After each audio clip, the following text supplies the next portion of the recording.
Right, welcome to the Atwood Family Channel with Jen, Ziggy Hendricks Atwood, so we're at 6 months now, and Alex, who is a doula. Alex, huge thank you for coming on and doing this. Thank you. No problem. What is a doula? What is a doula? Right. I think the easiest way to explain that is, number one, it's non-medical, because a lot of people do get confused. You know, there's nothing medical about a doula. We do all the empowerment, the support, you know, the emotional side and physical, but mainly that emotional support to a woman and her partner. And that can be through pregnancy, birth, postnatal, it can all of it, parts of it. We're a bit like a Mary Poppins, I suppose. A Mary Poppins kind of person, you know. We've got this massive bag with loads of stuff in it, and we just come and help you when, what, whatever. And how did you get into something like that? So, I think with me personally, I think you can look back, say, at a childhood and go, oh, well, I was always a mother hen. I was always looking after people and enjoying, you know, children, and I love that side of things. But it was definitely being pregnant for the first time for me, because then I stopped and I was thinking questions, and as you've probably gone through yourself, you're on Google constantly, what on earth is going on, you know? And you're overwhelmed, you're flooded with information. Which way do you turn? Because you go that way and then the whole world and his wife tells you it's wrong. And then you go this way, you know, your best mate tells you it's a terrible idea. Oh God, I thought this is just never ending. But I did come back to that internal me, you know, that internal conscious me that really believed, you know, always believing that I'm going to be all right, that I'm going to trust my body, and that nothing anyone can tell me is going to be better than what I know myself. And that was just a young girl, like, what was that, 23, just young and inexperienced. I hadn't read a book on it, but I felt something strongly. And I had word after word, you know, oh God, it was terrible and it was awful, but it's all worth it. And horror story after horror story, and just thinking, that can't be right. Why does it have to be awful? Why are people, I'm always naturally skeptic, but in the most positive way. Like, how can we go back to the root of something and truly believe it and understand it? And it starts with us. Doesn't matter about the doctor, the midwife, your friend, your mom, no one. Like, really, really is you. So that is where it began for me. That feeling, that empowering feeling, like, God, like your bum's growing and, you know, you feel the kicks, and this is amazing.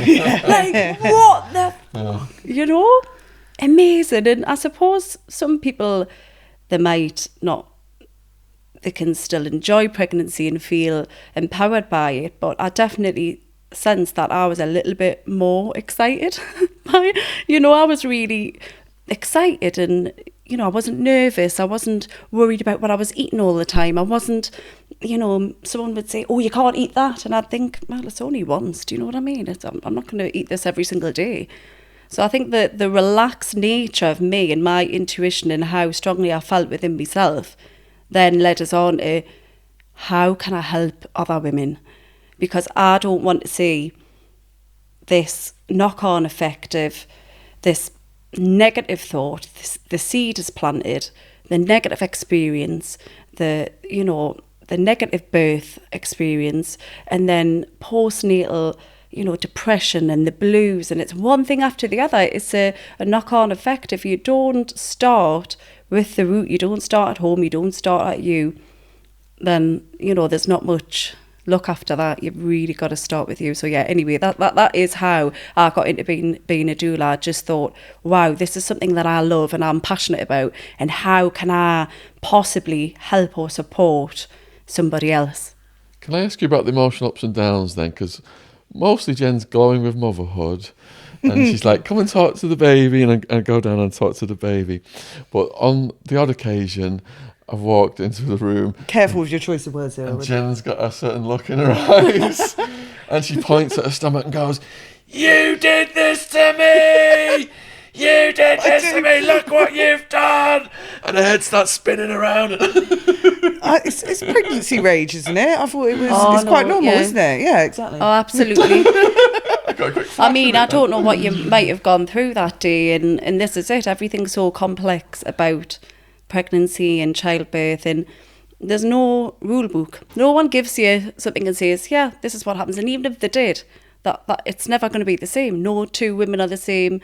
And there is a big problem with it should be this ethereal, bloody majestic time of, and yeah, as much as going back to what I said before, the passion was there, the love, the positivity, the energy, everything that I love was there. But that didn't mean every day was amazing. I wasn't just skipping around pregnant thinking this is fantastic. I'm still like getting a kick out of bed, roll over like a beached whale, and nauseous and being sick and going off food and someone opening the fridge, shut it, Oh, 'cause no, the smells, smell, yeah. heightened senses, it's loads of little digs in the ribs every day as a pregnant woman. So your body's going through so much, but really mentally, that's where it's taking place. So yeah, that feeling, but he's like, oh, bloody hell, you've only just scratched the surface, pet. So, like, good luck with that. It's a roller coaster. And is it about to get worse for him? I mean, of course it's going to be ups, peaks and troughs, isn't it? It really is. It's about riding the waves. And is there anything he can do to help? A lot. I mean, what would be interesting Run out is, the room. what about that? Just leave. But what about that day? Would you be able to pinpoint, was it a stressful day? Had you not had much sleep? You know what? I think it's the sleep that it boils down to, because if I don't get a solid 10 to 12 hours the next day, and that's what I have noticed is my mental health the next day, I'm pretty down. And it's not depression, but I would say it's just a really low, pessimistic mood. Snappy. Yeah. You're snappy. And of course, there's something bittersweet about this, is your body is, these kicks and aches and pains and things that are waking you up, going for a wee all the time, things like this. This is getting you ready for reality, that baby will be crying for milk every hour, 2 hours, or maybe it won't. Because again, it's a complex. We've got babies who do 10, 11 hours sleeping all the way through from the moment they're born. But the majority of babies are going to be up every hour, every 2 hours, and then it's going to get better. And our bodies are easing us into that. We're not just being dropped with a bomb of, oh, wow, I'm having a wonderful night's sleep every night of pregnancy. And then Mother Nature gives you the baby, and then that would be terrible, wouldn't it? Well, I think Shaun's quite new to the knowledge that the baby gets up every 1-2 hours. He also is quite new to the knowledge that you cannot sleep with the baby in the bed with you. So this is quite a tricky one, because it depends on what way you look at this. I mean, co-sleeping, to me, is the most easiest way to survive as a parent. But we also have to put things into consideration here, like, obviously if you're a drinker, even if it's a couple of drinks and you're tipsy, you're not completely in control. How big is the bed? I mean, this is massive. The first thing I did, and the first thing I suggest to all women, is please buy whatever that size is. It Super King or Queen? Yeah. I can't remember which one's the biggest, but that ginormous bed, just do it. Because even if you've got a king size bed, just go that extra mile, get the big bed, and then you and your partner can sleep peacefully, and you can have a baby in, no problem about it. Breastfeeding is the easiest thing to do. You're lying down in the comfort of your own bed like that while resting, sleeping. So you're advising co-sleeping? Yes. So if you get a big enough bed, would you put the baby, say you're on the left-hand side of the bed, would you put the baby in the middle then to prevent the baby rolling? If Shaun is a really deep sleeper and untrustworthy, then you'd maybe put... Again, this is something that it's really suited to the individual. You've got to know yourself. You've really got to know yourself. If you're comfortable with it, perfect.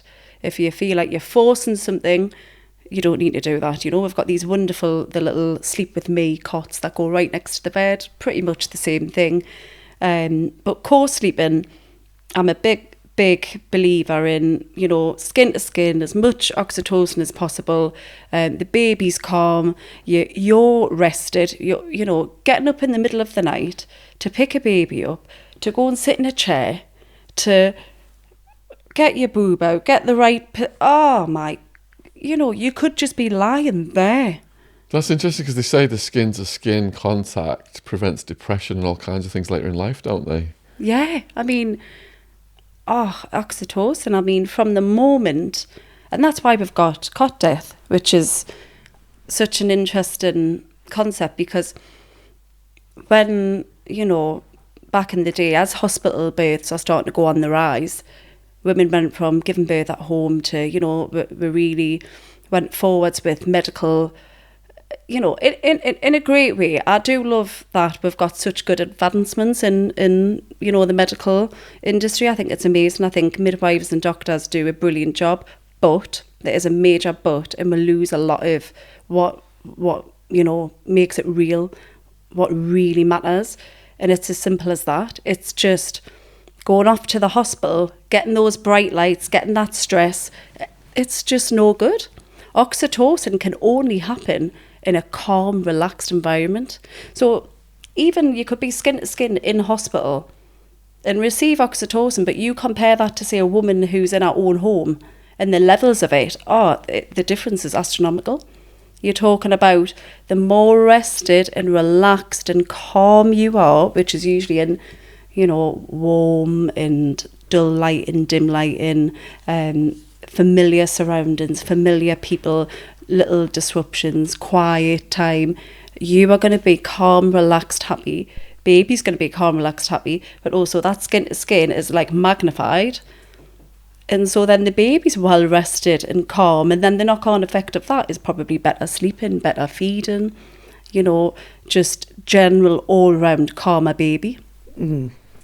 I wanted to speak to you also about breastfeeding, because I'm a little bit, I'm going to do it, but I'm a bit apprehensive because of the pain. I don't know whether I can say this on the podcast. I don't enjoy my nipples particularly being any pain to them. Yes. And I'm really worried that he's not going to latch. And you can buy these sort of clear covers you put over them to breastfeed. Are they any good? So, yeah, this is a big talking point. And I love the name Ziggy, by the way. Oh, thank you. It's gorgeous name. Cheers. Little Ziggy. So, the breast shields, there's so many things out there that are helpful. But first and foremost, it's so simple. Like, you go back to the very beginning of everything. And this is how I think generally, because I can get, you know, I'm not always the best speaker, actually. I get all muddled up. I've got all these ideas. I can't get them out. And then I just think, whoa, go back to basics.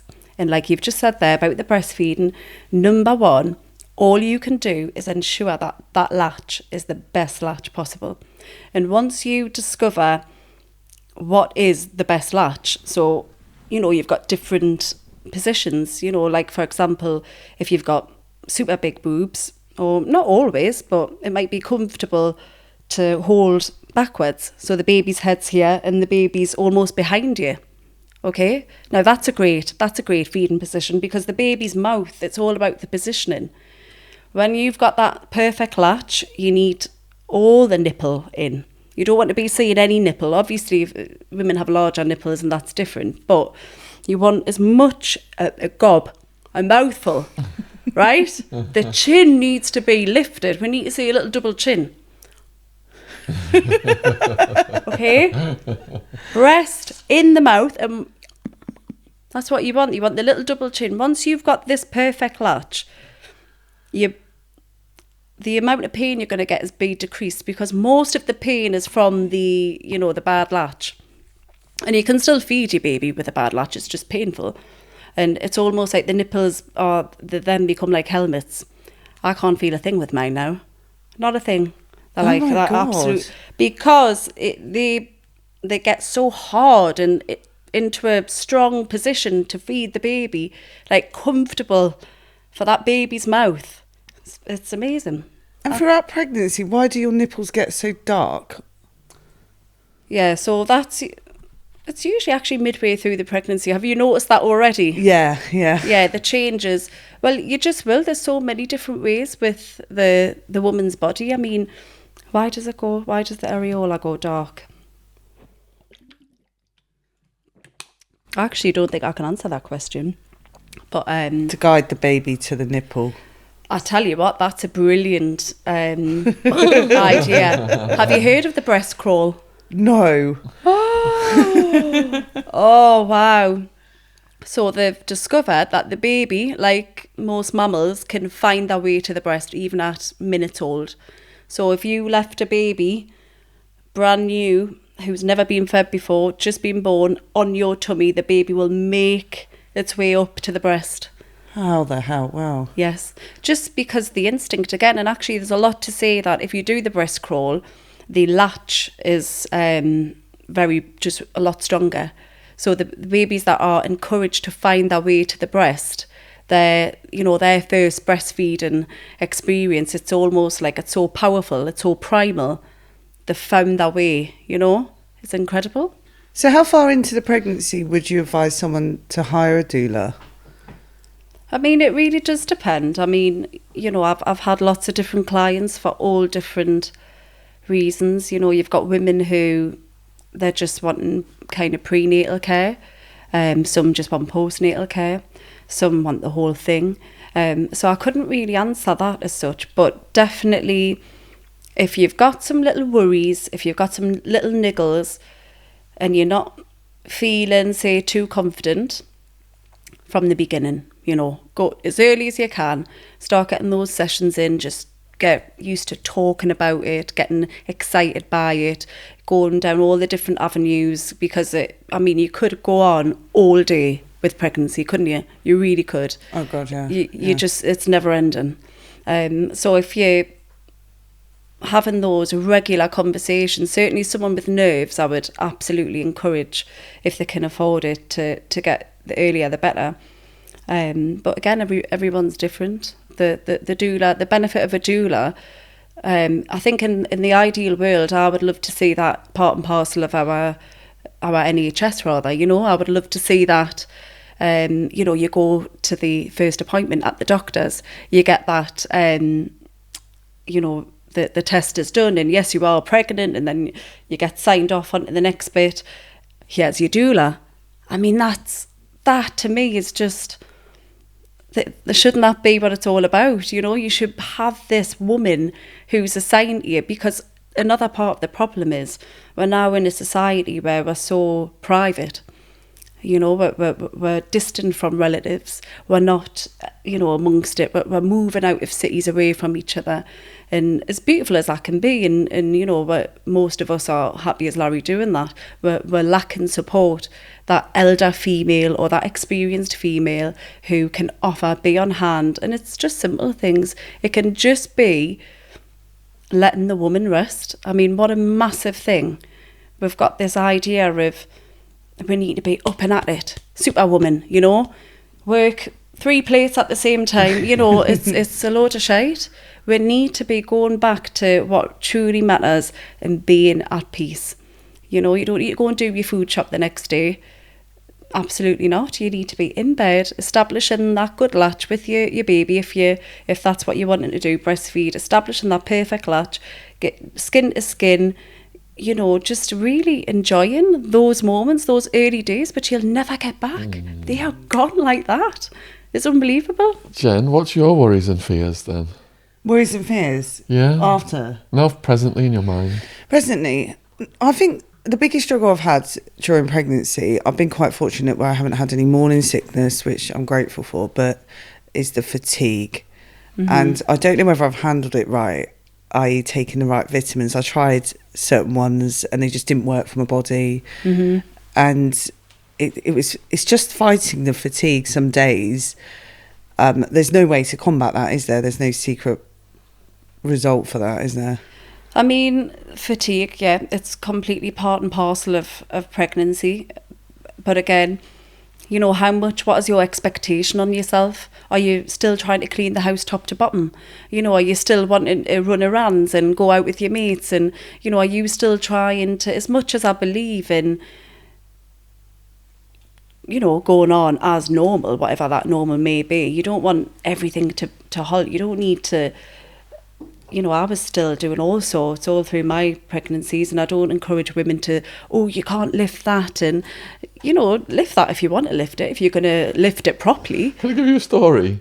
We were recently raving in Holland, and these women were coming up to Jen and be like, yeah, the baby and all this, and like, and how far are you? And this, the one woman's eyes opened wide, and she goes, I never left the house when I had my baby. How are you doing this? But I'm not going to lie, the entire time we were standing for a good 5 hours, standing and dancing. Wow.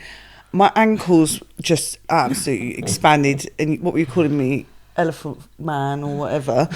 And the hip pain and the tummy pain you get, I don't know what it is. My mind's battling my body, and I'm like, I can do this. I'm really struggling. The first 3 months I was flat out sleepy. I really struggled. Yes. And then first trimester, you're shattered, aren't you? You really are. Awful. That's what's interesting with hormones. You've got the fluctuations. You've got that bit more superwoman in the second one. You're like, yes, I can do it. And then like the third one comes back again, and you're like, you are joking. God. Yeah. I'm 28 weeks tomorrow, so that goes into the third now, doesn't it? Yeah. So you're going to slump. Sleep again. What else can I expect in the third trimester? I mean, what's interesting is your baby at this present moment can survive. That's what I love. 6 months. That's how well developed the baby is now. 6 months along. That the skin's probably quite see-through maybe, but everything's there. Is formed. It just needs to expand, fatten up, and that's amazing, isn't it? Fascinating. He has got ridiculously sized a head, hasn't he? He does. Yeah, it takes after him. But and that's not always a bad thing, And another good way of looking at things, some people can be quite scared with big size, big weight, or they might have partners who are a good size at birth, and so the women are fretting, thinking, oh God, I'm going to have this ginormous child, and I'm going to be split open. No, your body is making that baby perfectly for you and your body. I believe that. Of course we'll have the minority where something untoward, but actually no, our bodies are clever. They're growing a baby that is right for us, and if that baby has got a big head circumference, that's okay. I believe in the momentum of the push. When that baby's getting down the birth canal, it knows what it's doing. It's not going to ruin you. Well, it didn't ruin me, Pet. I'm smashing. Do you want to talk about that later after birth? I do have big... Sorry. But no, my last scan though, and I think this is a really important subject to cover, is there was quite a lot of fluid, and the sonographer, they call them. Oh, yes. Said that the baby might have just had a wee, but there also is a risk of pregnancy diabetes. What exactly is that? We've got to do a test for it coming up in the next week or so. So this is a real common thing where people are told, whether it's true or not, that the diabetes thing, if it's, yourself, you're not diabetic, right? So this is just pregnancy. They're saying you could be at risk of having pregnancy diabetes. So that's like blood sugar related. But to me, if you know what you're eating and you're on top of that, and bearing in mind that doesn't mean you can't eat some donuts or cookies or whatnot, because popsicles. That's my craving. Is Ice it? lollies. Well, yeah, get it down, you pet.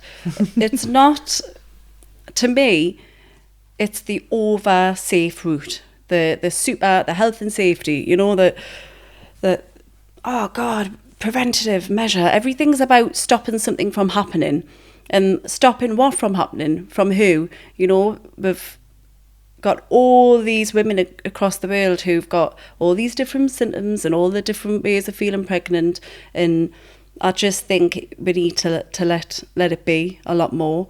And if you're feeling right within yourself, and your bump in baby is everything's as it should be. If it's measured on the large side, I don't know how are they saying that this is large for what compared to what?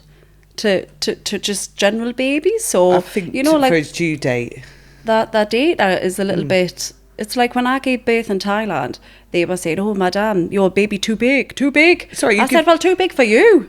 Oh, sorry, I want to ask you about it. You gave birth in Thailand? Yeah. So my middle son was born in Thailand. Yeah, that was a right experience. But You haven't listened to the Sam Souls podcast, have you? No, not yet. Yeah, but that again falls in with their idea of a baby was going off a 5-6 pound Thai baby, you know. So even my babies that are 9-10 pounds, which are considered big, there's nothing abnormal about that, you know. Even an 11 pound baby, which sounds crazy, can have an absolute perfectly natural, lovely delivery with very little tear or grazing. And that's another thing, whatever you go through in childbirth, if you just take it, and pregnancy, you just take it in the present moment, that is all you can do, because you are thinking present now.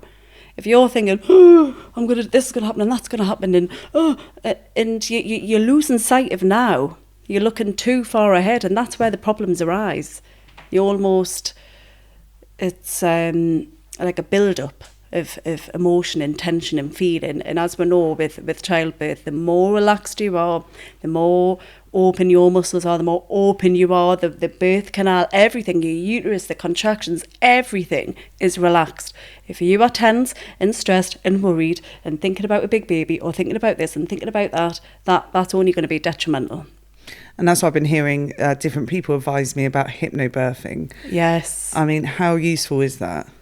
So I think it's just brilliant. I think there's so many women who will say, wow, that totally transformed my whole entire pregnancy. You know, you've got meditation and say breath work, that's a big thing. Just simply being in tune with rhythm of your own breath does wonders. Getting more oxygen in the blood. I mean, who would have thought? I didn't know this till recent years, that just breathing properly was going to give me more oxygen, because everyone's in a rush and you don't realise that you're not even breathing from your belly. It's all here. So breath work and to be in that calm, relaxed state, meditation and hypnobirthing usually incorporates the whole thing, and you can get some amazing teachers out there and do a little 2-3 day course, the pair of yous together. I mean, he's kicking now. Ziggy wants hypnobirthing. He's letting you know, Jen. Get it booked. And that's the other thing you were saying about breath work, like the constant shortness of breath I'm getting. Mm-hmm. A little, I used to be really active, but walking up the stairs, or there's a hill outside here, I walked up that earlier and I noticed when I got to the front door here, gone. I'm really out of breath. Yeah. Is that quite normal? Oh, God, yeah. I mean, you think what your body's doing now. Got, you know, all that extra nutrients going to baby and everything you're eating and drinking, and, you know, every movement, every fibre of your being is growing something else. It's just another level of, we can't even really fully comprehend it. Even when you're reading all the books and you're doing all the right stuff, and it's still, you never get away from the fact that it is absolutely amazing and mind-boggling. Yeah. And we can't fully comprehend it, and your body is doing something incredible. So getting out of breath is just, yeah, that's small. I was out of breath, Pet. And I honestly, I thought, like that hill. So God only knows how you felt. No. How heavy were you as a baby, Jen? Oh God, right. So my mum said I ruined her figure. So I was £10.11. Ooh, I know. What a weight. Yes. She said I practically walked out. But my sister, I've got an older sister and younger brother. They're both around between sort of 7-9 mark. And the middle child just came out, yeah. Wow. I was only a week late as well. Mm-hmm. So Well, that's another thing. I mean, how do you I- feel about, how have you been feeling with the idea of the 40-week mark or... oh God, like what, it coming or? Like, do you feel like, do you put a lot of emphasis on the numbers, on No. how much along? Brilliant. I think he's going to come early. I don't know why. Like he's due the 26th of August. Like I'm not hoping. I'm obviously wanting to come out when he's ready. But You've got a feeling. And yeah, you've I just got reckon a a couple of feeling. weeks early. So that's why I'm telling Shaun to prepare. Mm-hmm. Yeah. But up to 42 weeks, 42 weeks is an absolute ample. It's just when baby's ready, and it's as simple as when their lungs have done the final stage of development, they pass on signals to us. As soon as some kind of fluid or something has completely, fully developed in the lungs, they pass on a signal to us, and then we go into labour. What's the first signal? So Oh, the I look baby quite just, the scared then. baby knows, and then you will get, it could be anything. Your waters could go, you could lose part of your plug, you could get contractions. In fact, you could not lose waters, and you might not lose any of your plug, and you could just go straight into active labour. But prior to that, you will see the telltale signs, the nesting, the What's nesting? just getting things ready, and when I'm a little bit potting over around the the top. flat, Yeah. and I made you buy all those plastic tubs so you could organise stuff and put it away out Yeah. of the way. Oh yes. Like that's nesting, and I kept saying to you, I'm doing something that I'm meant to be doing, I think, because he's chaos. It's like living with chaos, and I had this urge, like everything has to go away, out the way, ready for the baby. So, is there any other things I'll expect That's nesting? nice. Yeah. So that'll. Kicking Shaun out, so I That- can have to that's do it. Explain it to me that. at the time. Just get this shit tidied up. You tell Alex, I want to get things out of the way for the baby. Why didn't you say that to me? He thought I was getting mad. I think I know how this is going to go. Yeah. And it really is. It's we're very erratic anyway, because we're so hormonal. We've got a cycle, and we've got PMS, and we get hit with the childbirth and all that. Then we've got menopause. So we are very complex as humans, us women, and our moods are, like very erratic. So as you can imagine, pregnancy is only going to bring that out even more. But I think the perfect way of supporting that is just almost riding the wave for both, because it can be easy to feel defensive for the partner's point of view. Oh God, like what have I done wrong now? And I feel useless. I'm in the way. But actually, it's got nothing to do with that. Is your projection and your feeling momentarily will come across to the partner that you're getting sick of this and you don't care, or they're useless, whatever. But it's all part and parcel of it, isn't it? It really is just the natural flow of things to be that way. And we're very finicky. That's so true, because when you get occasionally mad at me and I stay calm, it's almost like you're looking at me wondering why I'm staying calm, like you want me to react. I want you to feel it, yeah. But I'm telling myself what you just said. She's projecting how she's feeling right now. I've not really done anything wrong. Yes. And I'm telling myself that, and that helps me stay calm. Mm-hmm. But you're looking at me like, why aren't you reacting to things? Yeah. You screamed at me at once. Why don't you get mad at me? Oh, you just cannot do crazy. right from wrong. No. And that's with the irrational pregnant brain.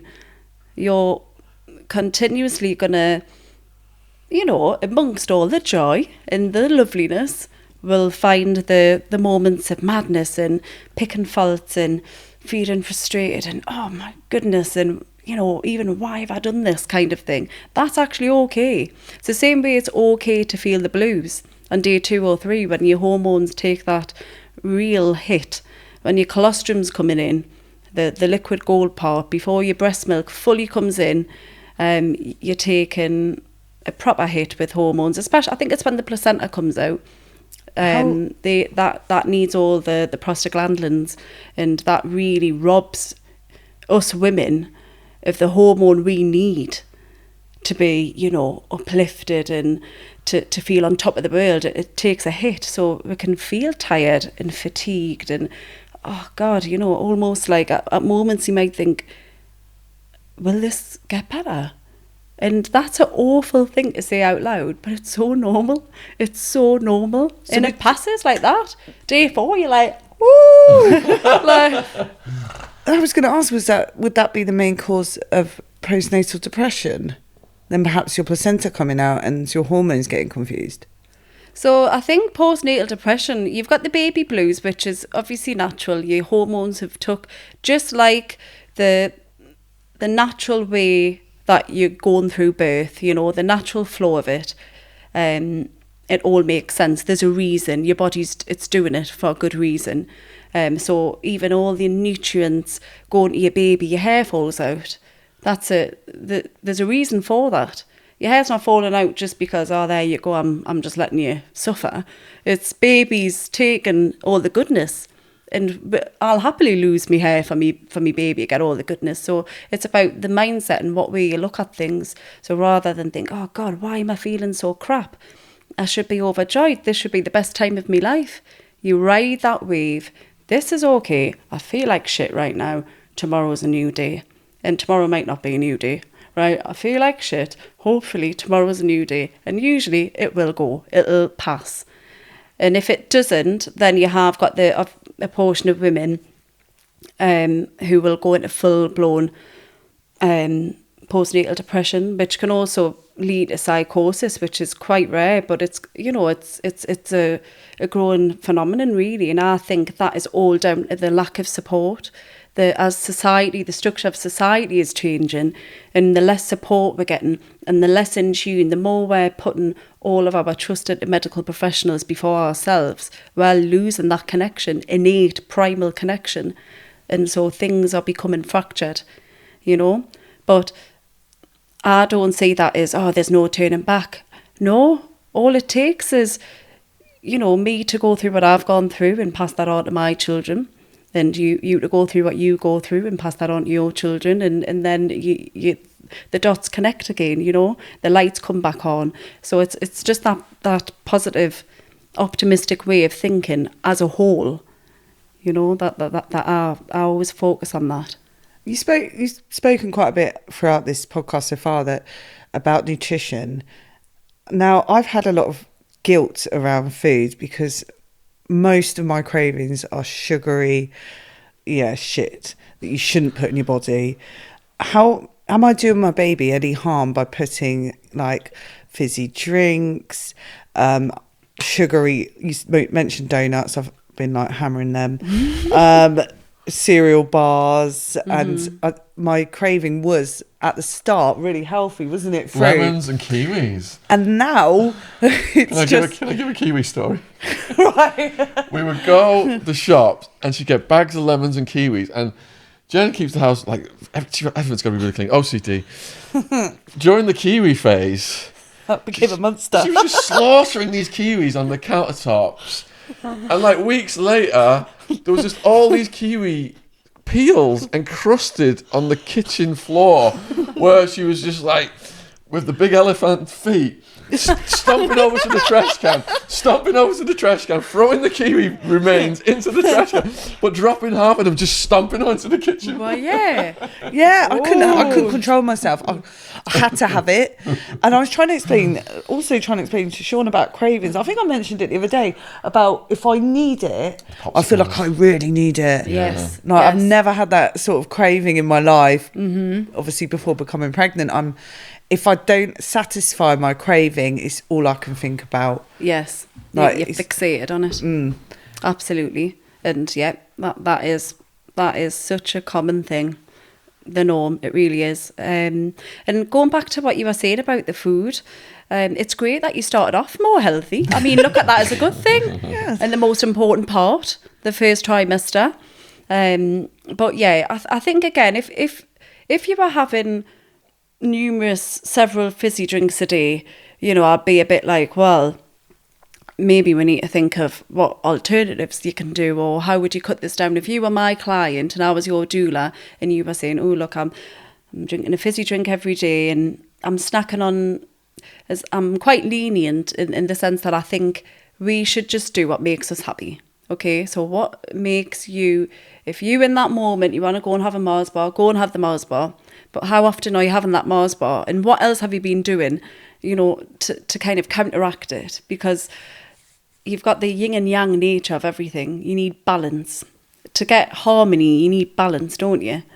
So good health requires a bit of everything. You need the nutrition, you need good sleep, you need physical exercise, you need to limit chemicals and toxic as much as you can. So as long as you're trying to get that circle as balanced as possible, that's all that really matters. But yeah, but definitely go steady on fizzy drinks.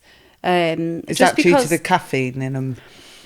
Not so much that. It's more like the process, not the process, the sugars. It's not even. It would be better if it was just white sugar put in, but we haven't got that now. It's as part of me, and sweeteners. It all does more like neurological damage and stuff like that to you if you were to do it. Not in like a big scary way. If you were, say, drinking, I don't know, fill in the blank number, 5 fizzy drinks a day, every day, I mean, gosh, I would be nervous. I would be nervous. But I also know, wow, I used to love an iron brew. All I could think about. I love iron brew. Now you've got me thinking about iron brew. Yeah. Oh no. Water. Yeah. But again, it's going back to being in control of your own self, being at ease, at peace with your decisions, really thinking them through. When you are being irrational and you've ate 3 donuts from the pack and you're feeling crap, all right, let it pass, and then you'll just find yourself coming to a better place if you're being mindful about it. The next time you've got the bag of donuts, hang on a minute, I ate 3 last time and I felt like shit. I'll have the one. Shaun, where are you? You know what I mean? Quickly, take them off us, whatever you need to do. Because there's quite a lot of stigma surrounding putting. I've been Googling it, probably wrongfully, but around how much weight you should put on during pregnancy. Right. And I think it's really dangerous that women should actually, there's a calculator available online that you calculate how much weight you should be putting on. I think, that's absolute, they should somehow get rid of that. But, But it's still, you are still drawn to it. And naturally, because we've got this little thing that just gives us all the answers, that's what's detrimental about media and the phones, and we're no longer reaching for a book or going to your mum. You're going to Google, and Google's going to give you all sorts of answers. Rubbish. But the best thing you can do as a pregnant woman is go back to that little circle of harmony and balance, and what are you doing? What can you improve on? It doesn't matter if today was a bad day, tomorrow you can do better. And across that week, how many bad days did you have and how many good days did you have? So for the following week, how can you do better than that week? It's like you're going out a bit more and a bit more from how are you in that hour to, those 24 hours to the whole week. You just need to be mindful and do the best you can to make the best decisions. And when you don't beat yourself up. You just make the next one a good decision. It really is that simple. And as for weight gain, I mean, gosh, if you've got a big baby... My mentality is everyone's going to gain different weight at different times. And I also found I started looking and comparing bump sizes. Oh, right. Yeah. And I've stopped myself and gone, everyone's different. And there's quite a lot of body positive women out there, pregnancy body positive women, who are saying that not every bump's going to be the same size, you can't compare it, because there's women who about 9 months pregnant, they look about as I did when I was 5. And obviously the other scale of it, there's women who are 5 months pregnant who look about 9. You can't go around doing that, but it's so dangerous, especially with social media, like how readily available it is to compare yourself during pregnancy with your weight gain and your bump size. And absolutely, it's completely irrelevant.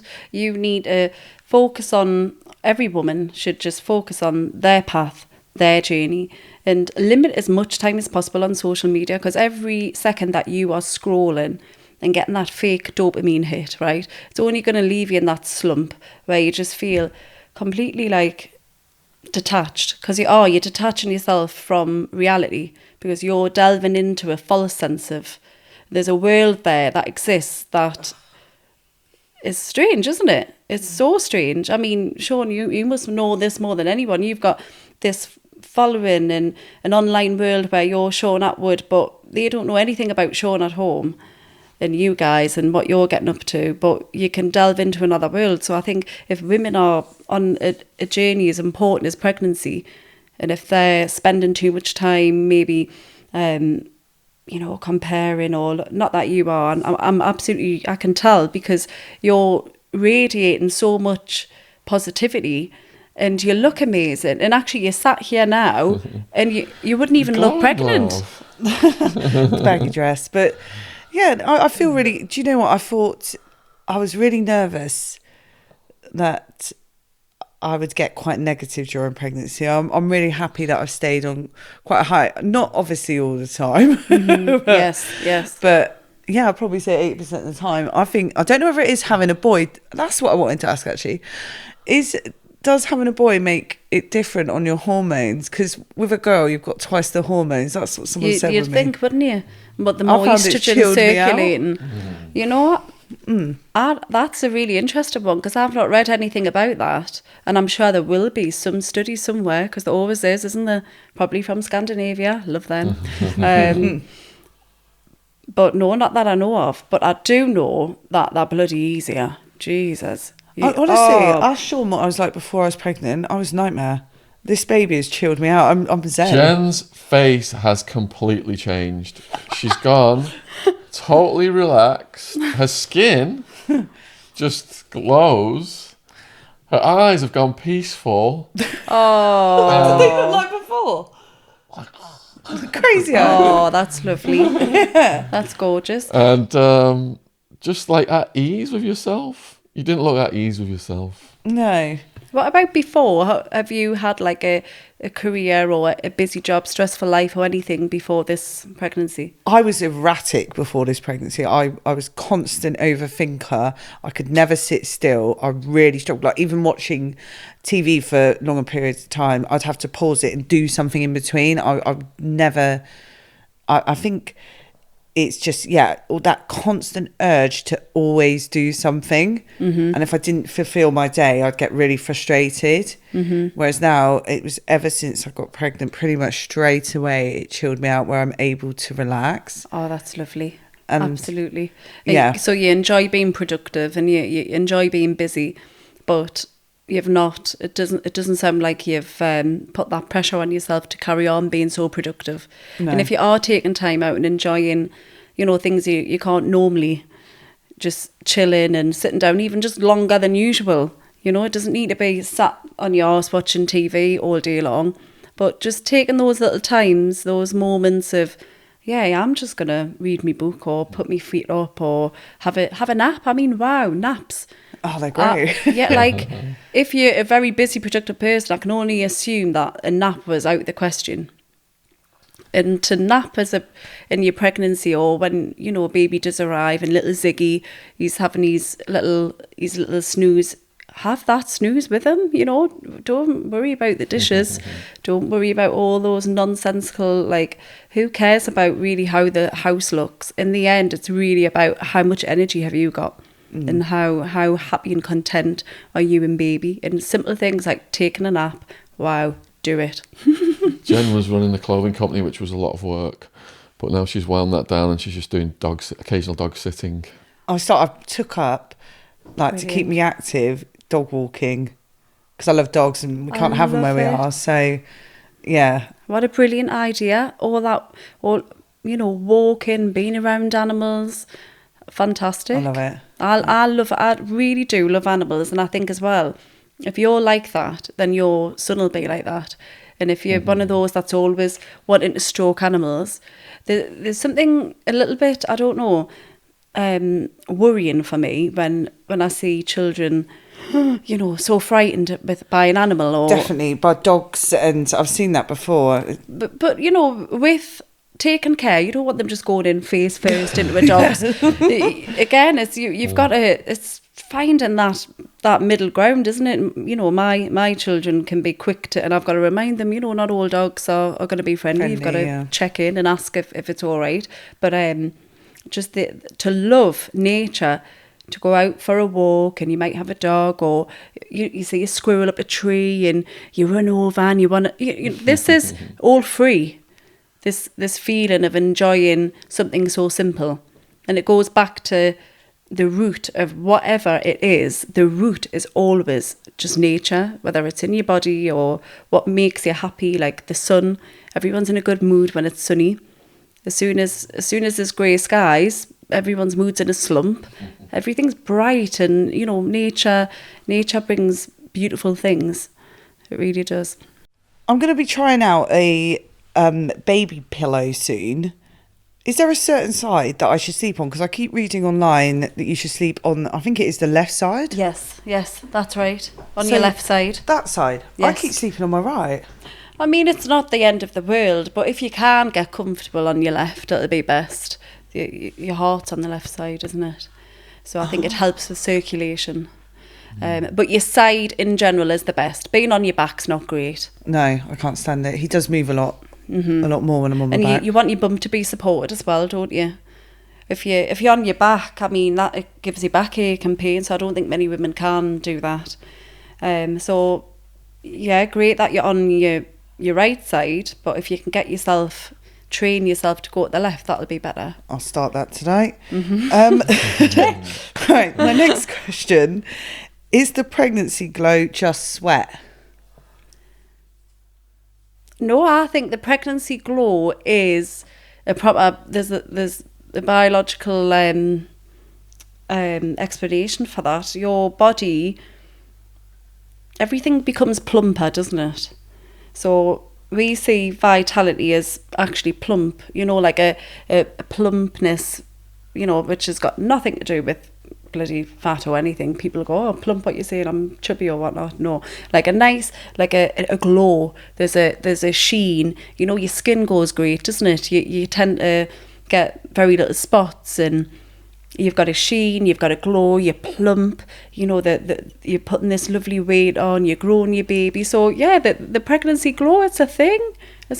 Absolutely. It's not just sweat then, that's good. Right.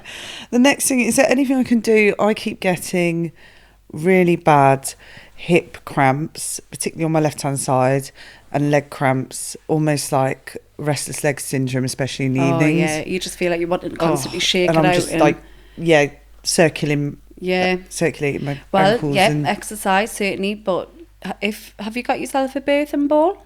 Exercise ball? No. Oh, wow. That's to the Amazon list. Oh, you need to. Because that, I mean, you could be doing that right now. You could be rotating your hips on that pregnancy ball, and they say rotate to dilate. You could be on that ball, you could be bouncing up and down, and it's just getting movement, flexibility, just keeping you moving. If you think, how else are you going to do something like that with your hips? It's difficult. You can walk, and you could do gentle cycling, you could swimming's brilliant. If you're doing exercise of some sort, brilliant. But otherwise, birth ball, telly on, movie, and just constantly be bouncing about, rotating your hips, getting them open. It's brilliant. Yesterday we were driving and Jen was like, pull over. And I pulled over and she jumps out and she's like, right, grab my bum at the top right here. Just keep grabbing it, grabbing it. Oh, right in the dimples. It really hurts in the proper dimples. And we're in the middle of a busy, like, petrol station. And I'm like, can you just, like knead it in there? Yeah, you just wanted to get rid of it. Me around here, it's like, God, what's going on? Yeah, I mean, acupuncture, massage, if you can, get yourself to an acupuncturist. Get someone around the house every week, get that pregnancy massage. Nothing is better than touch. Simple touch. We know what touch does, what massage does for injuries, for example. So and now I'm comparing a pregnant woman to an injury, but no, massage for pregnancy is incredible. Absolutely. Getting rid of aches, pains, knots, getting your circulation going, win-win. Acupuncture, incredible. So you can be putting things in place to keep yourself more supple and flexible, and keep your circulation, and just for your mental health as well, feeling good about yourself. The better you feel, the more prepared you are for labour. It doesn't get better than that, does it? No. And I wanted to also ask about a checklist, right? What is the essentials I need before he comes along?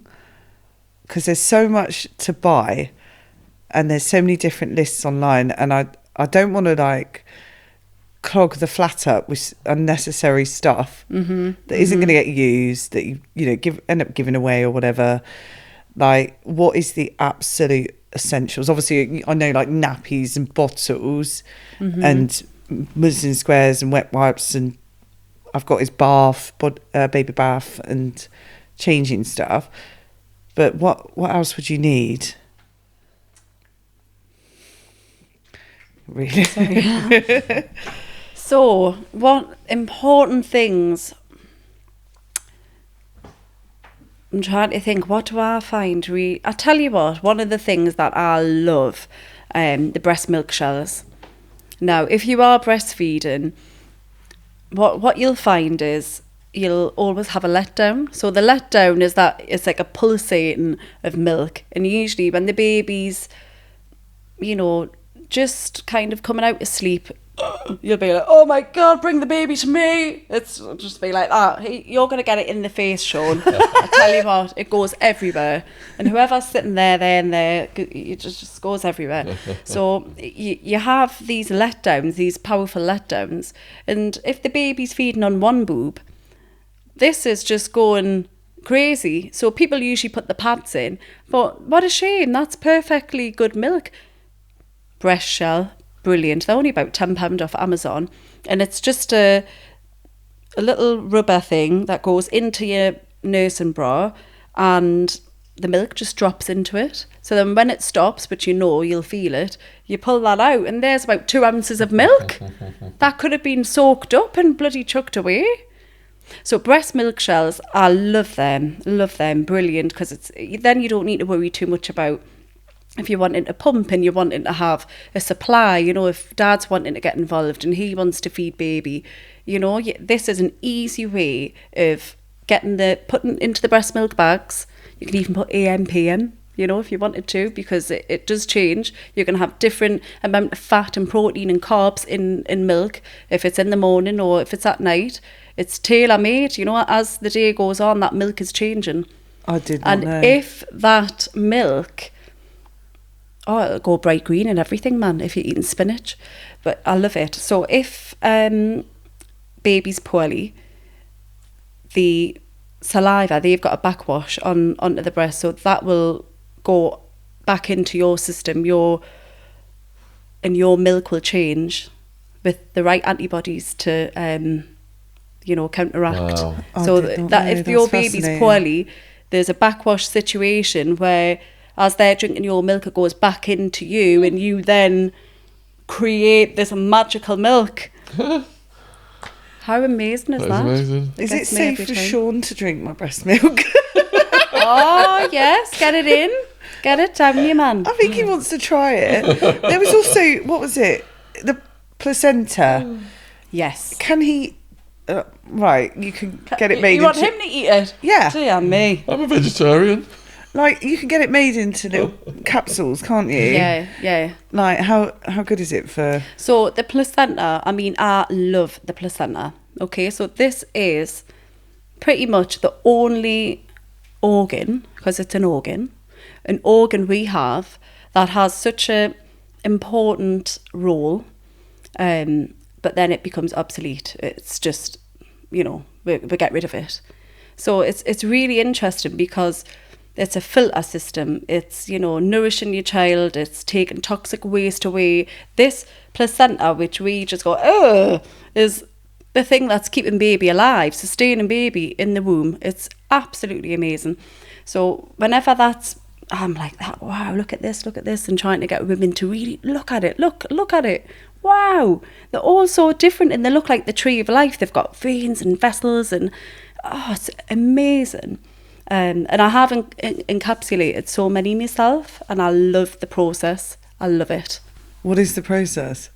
So I will take the placenta off. Basically, it goes through a very long process, and it's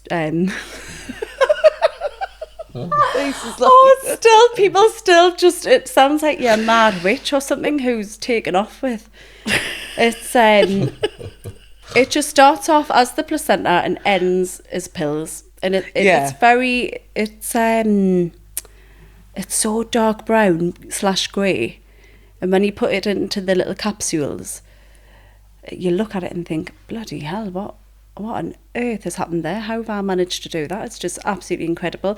But the benefits are there. You can go and find that we're getting more studies being done on how it's combating those postnatal blues, and people are feeling more energy, less fatigue, hopefully less depression as time goes on.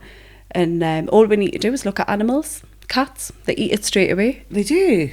So they'll go off, find their little dark spot, have their babies, give birth, do everything right there, not in hospital in bright lights, bloody with 10 different members of staff going in, oh, you're right there, how you doing? I mean, giving birth to a baby here, do you know what I mean? They haven't got all that distraction and the bright, I mean, this light, can you imagine giving birth under that? That's not normal, is it? That's not natural. I hate it at the best of time.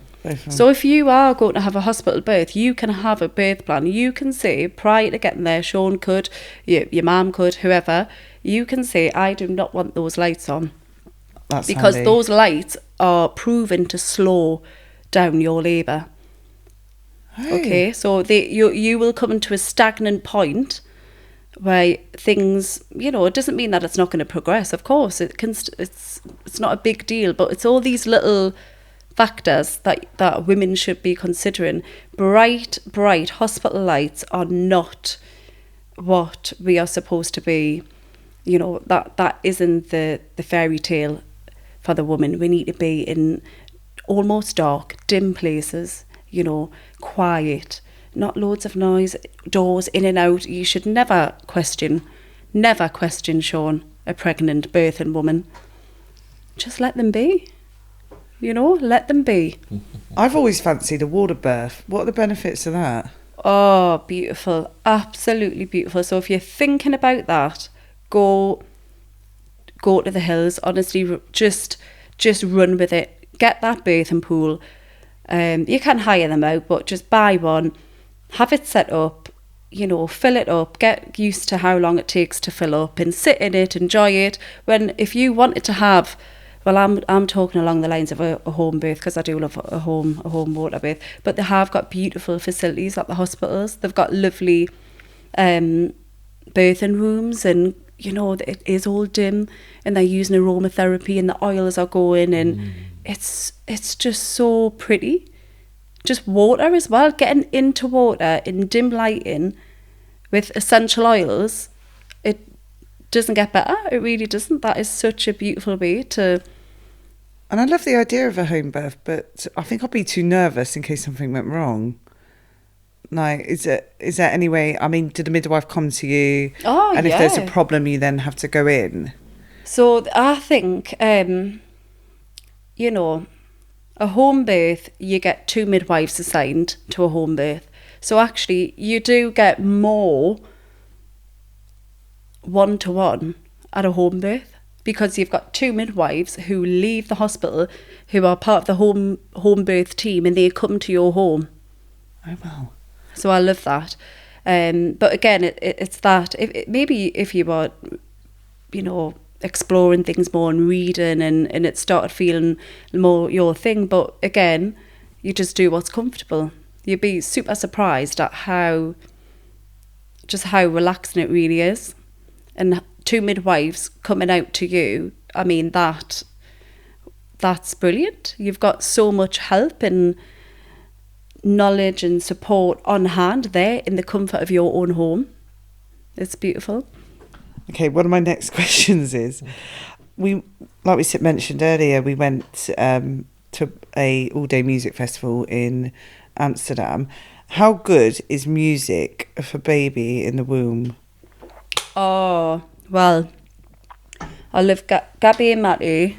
So he is just incredible. I mean, when I was pregnant, that was when I first heard and listened to podcasts, and he's wrote so many amazing books. And he's talking about how, we really do overlook the simple act of the baby hearing voices and music and being sung to, and we're really going into now the spiritual primal side of humans.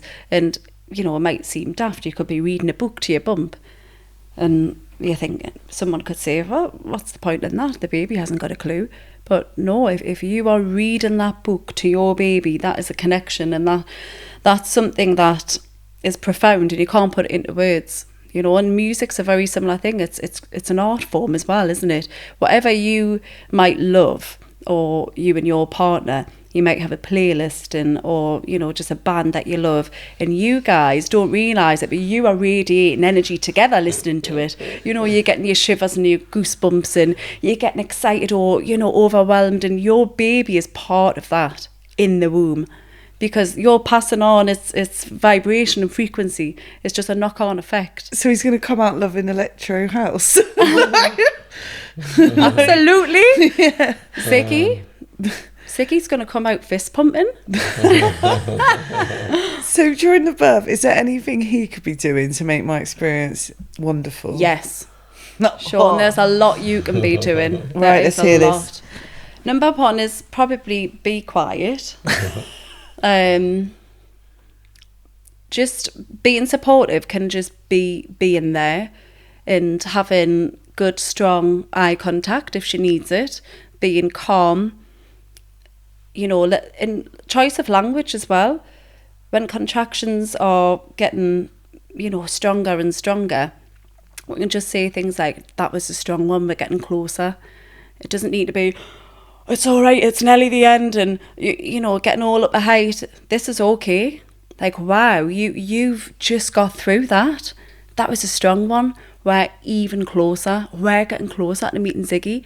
You can be being aware of the language and how you're going to communicate, given space, just being ready to be like an elastic band. I want the window open, I want it shut, I want it, I'm thirsty, I'm this, and you're going to be having all these requests probably, so you just need to be on hand for that, and also being the middleman, because you don't really want to be disruptive. When you find your zen and you're in that, oh right, this is it, it's happening, I'm starting, you don't want to be, the bubble does not need to be popped, so you can be the guy that can stop that. So you're talking to all the midwives and the doctors and whoever might want to come in and chat. You might have someone coming in and saying, does she want to have a student midwife, do you give permission? And sometimes you think, bloody piss off, she's labouring, for God's sake, and you go and ask her that question. So sometimes a big helpful thing is you dealing with all the stuff, mundane stuff that shouldn't be coming to her, So I think that's helpful. Back rubbing, lots of back rubbing, especially the lumbar part of the back, just lovely, soft, That sounds wonderful. Yeah. Massage is always going to be helpful, or maybe not. You might find that you don't want that at all. Sure, you might hate it. 5 times a night. And then in labour, she might be absolutely kicking off. Don't touch us. You don't know what's going to happen. That's a good question, actually. I don't know where I got this one from, but is it safe to have during pregnancy?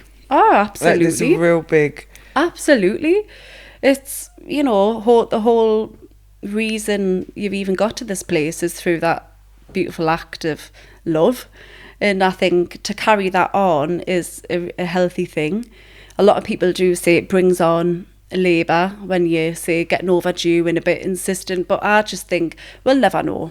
We'll never truly know that kind of thing. But what you can do is just do things that make you happy, and if that makes you happy, even if you feel a little, oh God, I've got a massive bump and my ankles are fat, God, I look like shit, but you're going to feel great after it. So you said it might not bring on labour. What about the myths of curries? And what is it they tell you to do to bring on labour? Curries. Pineapple's one, isn't it? Pineapples. Pineapple, curries. Long walk. Activity. There's a big long list, and I think a lot of them are cultural things as well. Like lots of different people from different countries and cultures will say different things, but in the end, baby comes when baby wants. Certainly, when you go into labour, there's some amazing things you can do, like clary sage, using essential oil to regulate your contractions. That's incredible. So that's proven. So something like once it's started, you can then, do things to really help yourself along. What's it called? Clary sage. Clary sage. I've actually brought some with us to give to you. Oh, thank you. Yeah. Oh, it smells incredible. Very floral. And to be honest, the best thing I can ever say is, I was just going to say, if you want, well, look at this gorgeous picture in this room. Say you're giving birth, right? You're in labour. And if you can find yourself at a point of focus, it could be a picture, it could be a photo, something on the wall, and you're focused on it. You could be on the birthing ball at the same time. You're comfortable. You're in the middle of it all. Contractions come in. You're apprehensive. You're nervous, but you're in fight mode. You know what's going. The journey's near. It's coming to an end. The clary sage, you could be rubbing that on you. You could get into a system of, doing something over and over again. And therefore helping the breathing. Mantras, Because my sister did something that she sent you, didn't she? That meditation thing. What was it? Yeah. A mantra? It's something? Hypnobirthing. That's Oh, what that's it, okay. hypnobirthing is. Yes, saying the same thing, like a real positive thing to yourself, whatever it may be. She listened to it during her sleep, this mantra. Up until the birth. And she went into a trance when she was giving birth twice. She said it was just a wonderful experience, birth. Absolutely. So again, that's what worked for her. It could work for you, it could not. And if you be creative in the beginnings of your labour, because on average, say it's 16 hours for the first labour, that doesn't mean that's 16 hours of pushing. It could be from the first part, which is just, oh, what was that? Like a little niggle and something starting, a bit of back pain, or you lose the mucus plug or whatever that first sign is till the baby's born. That's it. That's the journey you're on. So from that point, you can then start being creative. What works for you? What movement? Lots of walking, keeping active, keep your mind busy. Because we always want everything now. We want it now. The baby, right? Ring the hospital. Let's go now. And you might be disheartened when you're sent away. Oh no, you're not there. You might have back pain, and you might think something's starting, which it is, but it's not enough. And they'll just say no, you have to go back, and that can put a spanner in the works, because you're thinking then, but I can feel it. I feel different. You've just got to find what works for you. Keep busy, be creative, do different things. Cook and watch something, go in a bath, go back out for a walk, have a system of rotation, keeping busy, of doing peaceful, productive things. And is there anything I should be mindful of when I take him back from the hospital? I was like, for me, cleanliness for the first few weeks till his immune system builds up. Is there any advice surrounding that? So I would really delay the bath for as long as possible. Okay. I just think when your baby is born, they're born into this world which is basically full of germs. Even if, the worst side of it is if your house is super clean, then there's no germs at all. But they are in this safe place in your womb, and then they come into a world which is so alien, basically. That is, they're coming out and thinking, what the hell? And they've got to adapt. But by keeping all that biome, natural, bacteria on them, that can only be a good thing. And I think to wash it off straight away and wipe them, I think that does more harm than good. I think we need to keep the baby exactly as the baby is. especially, you know, the vernix that they can be covered in. No. There's a thick, greasy, and some babies have none. And it basically protects their skin from what's inside the sac, the fluid. So they have this thick, greasy vernix. And it's usually white. You'll know it when a baby's born and you see it's white. But the midwives will always wipe it straight away, and I'm like, no, keep the good bacteria on them. You know, I think it should be left. I think they should just be left. They're lovely and clean, they smell beautiful, and, you know, skin to skin, leave it be. Don't disrupt any natural process. That's what I think. So how long should I wait before I bathe him? I think ideally you couldn't really put a number on it, but I would say a good 4 or 5 days is lovely. A good 4 or 5 days. You'd be surprised, you know, that they're not going anywhere. You know, they're not walking out and getting scruffy in the backyard yet, are they? They're just literally with you on your chest, or with somebody else that everyone else is holding them, and that's it. They don't go anywhere, so that they're clean as clean can be anyway.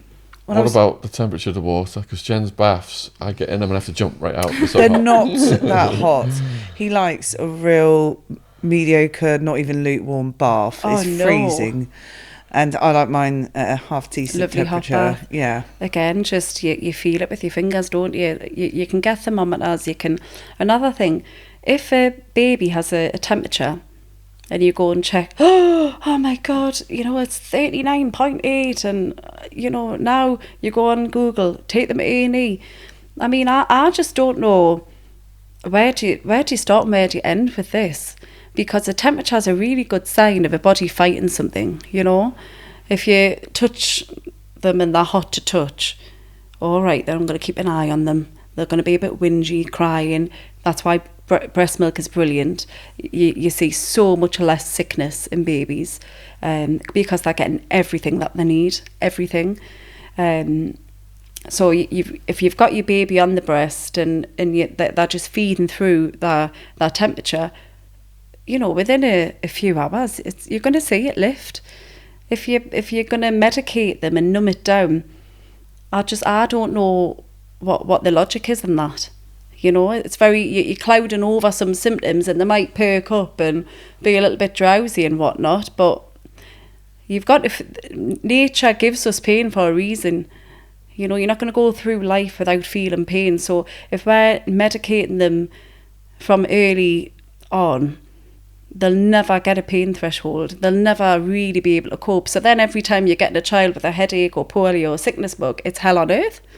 And you're reaching for the Calpol again and again and again.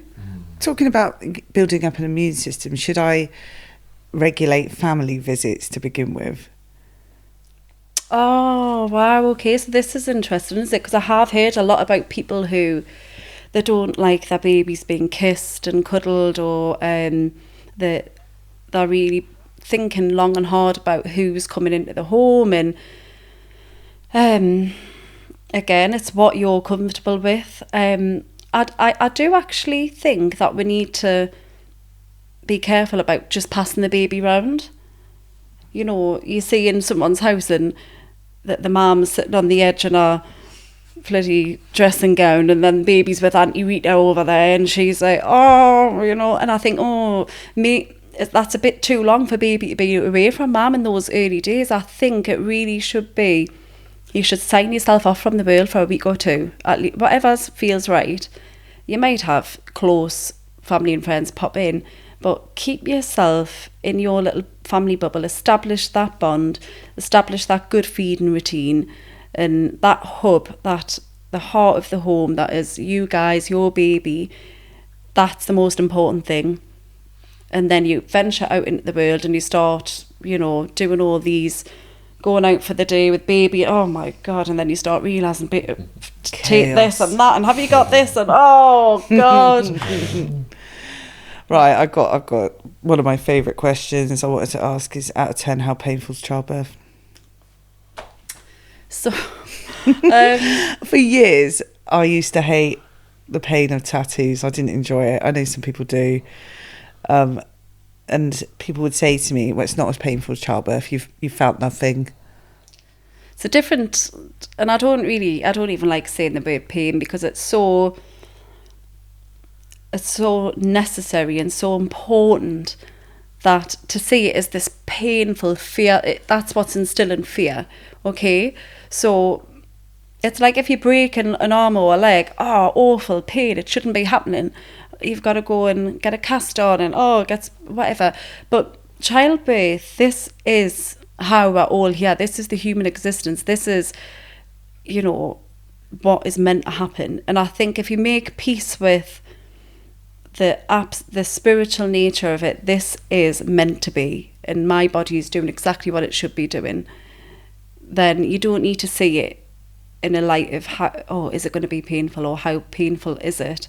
It's a journey you have to go on to become a mum, to become a parent. And I've never had any drugs in any of my pregnancies, in my labours, none whatsoever, and I would do it again and again and again and again. And I feel liberated by the feeling of being complete compass mentis, being in control, and believing in myself to the point of no return, where I know that I can do it. No one will tell me otherwise. I know. And that's what I love with women, is we have got this. We know exactly what we're doing. If we shush all the voices and we go deep inside, you will find that power, and it'll just be. Of course, there's a point where the head crowns, where you're like, whoa. But that's for like seconds. Seconds. But what is that? Like, what? That's not hours of pain, is it? You go through this journey, and then the head crowns, and it's like, oh my God, it's happening. But wow, and then wow. And they come out, and you're like, whoa. You couldn't even imagine it going back in. You're like, what the bloody Noras? And then that's it, gone. You don't even think for a second about all the contractions you've just had, or how uncomfortable it felt, or the head crowning. It's gone. You're holding your baby, and it's like it hasn't even happened. Shaun actually wants to film the birth. Yeah, to put on the channel. Would you advise something like that? Well, we're not going to do that area. Yes. I don't think you can.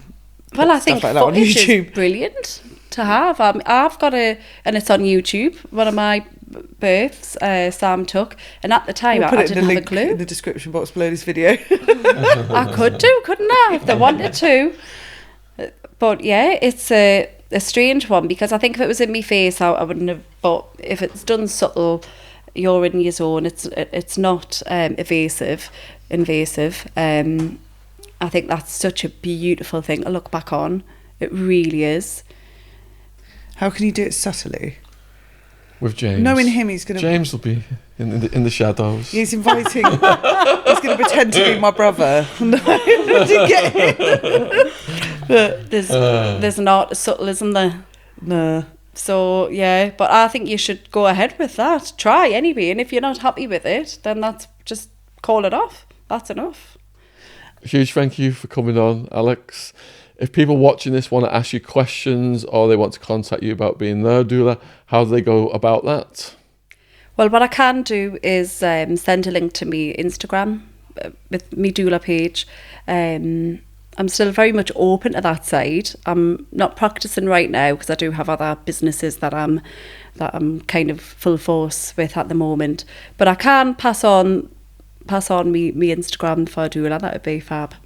So all of Alex's links will be in the description box below this video, as will all of Jen's links will be in the description box below this video. Let us know what you thought about this in the comments. Would you like to see Jen's face in a video when she's giving birth? I can't wait. Or would you like to see Alex's birth video? Which will be in the description box below this video. Well. I think you're going to absolutely smash this. Oh, thank you. I think you are. I think you filled me with darling. confidence throughout this, so I think the open-mindedness of you, is beautiful. You're a strong person. I cannot wait to see what happens. I cannot wait to see little Ziggy. Oh, and yeah, I'll be following it all. Oh, thank you. Well, Thanks for thank you watching. very much. Take care. Cheers.